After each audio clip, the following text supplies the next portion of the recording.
A ver, la Guerra Civil Española. Es un tema que creemos conocer al dedillo, ¿verdad? Pero, ¿y si la historia que nos han contado sobre cómo empezó todo no estuviera del todo completa? Hoy vamos a tirar de un hilo distinto, uno que nos va a llevar a un origen bastante inesperado. Claro, la pregunta parece obvia, ¿cómo empezó todo esto? Y la respuesta del libro de texto, la que todos hemos estudiado, nos sitúa en los años 30, en plena Segunda República, con toda su agitación política. Pero es que la historia real es mucho, mucho más enrevesada. Las verdaderas raíces del conflicto no hay que buscarlas en los ministerios de Madrid, sino bastante más lejos y bastante antes. Así que, para entender de verdad el golpe de Estado del 36, tenemos que darle a la máquina del tiempo y rebobinar. Pero ojo, no hasta 1931, cuando se proclama la República. No, mucho más atrás. Vamos a viajar a un lugar que puede que no asociemos directamente con la Guerra Civil, a los áridos y polvorientos campamentos de la Guerra de Marruecos. Porque es que fue justo ahí, en mitad de ese conflicto colonial tan brutal, donde se plantó la verdadera semilla de lo que vendría después. Y aquí está la clave de todo el asunto, el meollo de la cuestión. El ejército español de la época estaba completamente partido en dos. No era un bloque unido, para nada.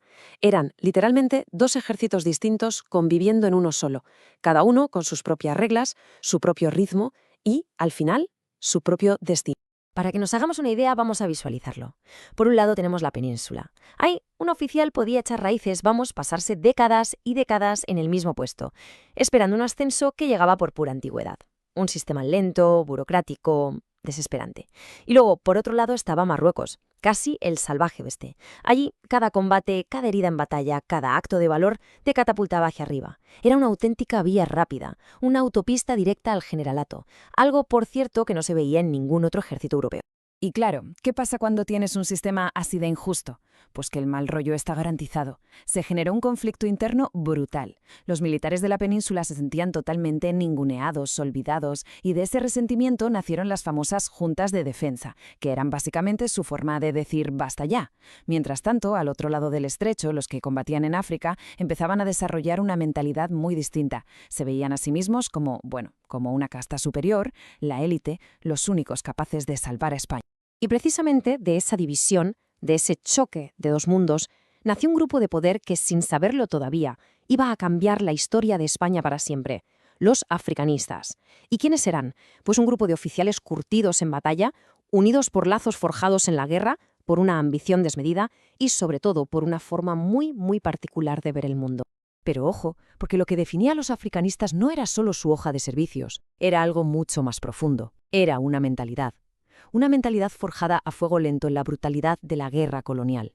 Eran autoritarios, sentían un desprecio casi visceral por los políticos y la vida civil y estaban absolutamente convencidos de una cosa: que solo ellos tenían la fuerza y la legitimidad para salvar a España, incluso si eso significaba salvarla de los propios españoles.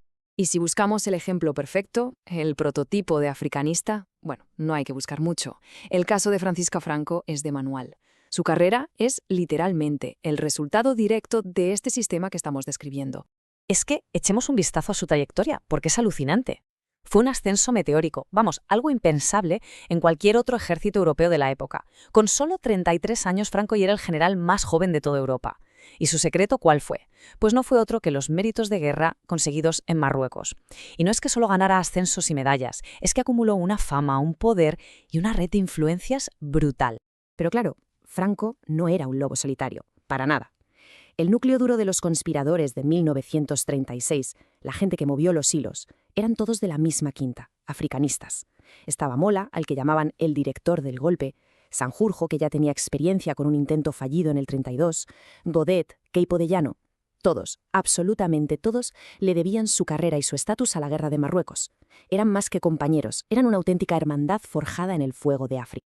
Ahora bien, en esta historia de ascensos y poder hay un punto de inflexión muy oscuro, un momento que lo marca todo. Hablamos de la mayor catástrofe militar de la historia moderna de España, un episodio que fue mucho más que una simple derrota. Fue un trauma nacional que moldeó la mentalidad de estos militares para siempre. 10.000. Es una cifra que cuesta hasta asimilar. Pensemos un momento en lo que significa. 10.000 soldados españoles muertos o desaparecidos, y todo en cuestión de unas pocas semanas, en el verano de 1921. Fue el conocido como desastre de Anual, una auténtica hecatombe, una herida profundísima para todo el país. Y no fue una batalla perdida, fue un colapso en toda regla. ¿Las causas? Pues una cadena de errores catastrófica, una planificación nefasta, tropas mal equipadas y sin recursos, un descontrol total en la cadena de mando. Cuando las cabilas riceñas lanzaron su contraataque, el ejército español sencillamente se desmoronó como un castillo de naipes. La retirada se convirtió en una carnicería y el general al mando, desesperado, acabó suicidándose. La humillación para España fue tremenda. Después de un desastre de semejante calibre, lo normal, lo que cabría esperar, es que se abriera una investigación a fondo y que rodaran cabezas, ¿no? Pues bien, atentos porque lo que pasó fue justo lo contrario. Y esto es absolutamente clave para entender todo lo que vino después. Y ojo, que la investigación se abrió. ¿Y qué investigación? El famoso expediente Picasso. Estamos hablando de un informe gigantesco, más de 2000 páginas, que sacaron a la luz un panorama desolador. Negligencia, corrupción por todas partes. Un lodazal que apuntaba directamente a la cúpula militar. Y cuidado que la cosa no quedaba ahí, porque salpicaba hasta el propio rey Alfonso XIII.